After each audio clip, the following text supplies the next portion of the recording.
ஹுசைன் மற்றும் மணிமேகலை ரொம்பவே பிரபலமான ஒரு கப்புள் அப்படின்னே வந்து சொல்லலாம். கஷ்டப்பட்டு அதாவது காதலித்து அதில் முன்னேறுறது அப்படின்றது, முன்னேறி மக்கள் மத்தியில் நம்ம வாழ்ந்து காட்டுறது அப்படின்றது ரொம்பவே ஒரு சிரமமான விஷயம். எந்த ஒரு ஃபேமிலி சப்போர்ட்டும் இல்லாமல். அந்த வகையில் ஹுசைன் அண்ட் மணிமேகலை நிறைய பேருக்கு ஒரு இன்ஸ்பிரேஷன் அப்படின்னே வந்து சொல்லலாம்.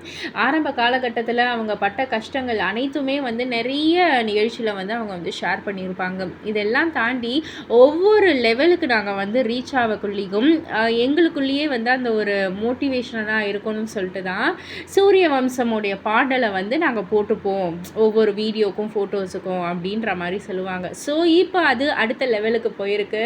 சூப்பரான ஒரு ஃபோட்டோஸ் எல்லாம் வந்து இப்போ போஸ்ட் பண்ணியிருக்காங்க மணிமேகலை.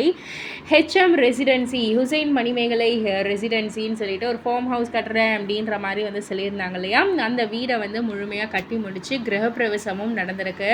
அழகாக வந்து பசுமாடு கண்ணுக்குட்டின்னு அப்படியே முறையாக வந்து அந்த பூஜையெல்லாம் நடத்தி அழகாக வந்து அந்த ஒரு பூஜையெல்லாம் வந்து நடந்திருக்கு. ஹுசைன் இதுக்கு வந்து ஒரு ஃபுல் சப்போர்ட் கொடுத்துருக்காங்க மணிமேகலைக்கு. ஏற்கனவே வந்து இவங்க சொல்லியிருப்பாங்க, எங்களுக்கு 2 மதமும் வந்து ஒன்று தான், எங்களுக்குள்ள அந்த ஒரு வேறுபாடு கிடையாது அப்படின்னு சொல்லிட்டு. அதற்கு ஏற்றார் போல் ரொம்பவே அழகான ஒரு எடுத்துக்காட்டாக இந்த ஒரு ஃபோட்டோஸ்லாம் இருக்குது. அண்ட் இந்த ஃபோட்டோஸ் பின்னாடியும் நம்ம சூரிய வம்சம் பாடல் நட்சத்திர ஜன்னல் பாடலை தான் வந்து அவங்க போட்டிருக்காங்க.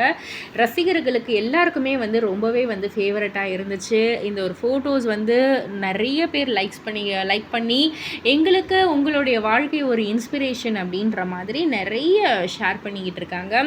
இதை பற்றி நீங்கள் என்ன நினைக்கிறீங்க, உங்களுடைய கருத்து என்ன அப்படின்றத கீழே உள்ள கமெண்ட் பாக்ஸில் குறிப்பிட்டு சொல்லுங்கள். மறக்காம சேனலில் சப்ஸ்கிரைப் பண்ணி பக்கத்தில் உள்ள பெல் ஐக்கானை கிளிக் பண்ணிவிடுங்க.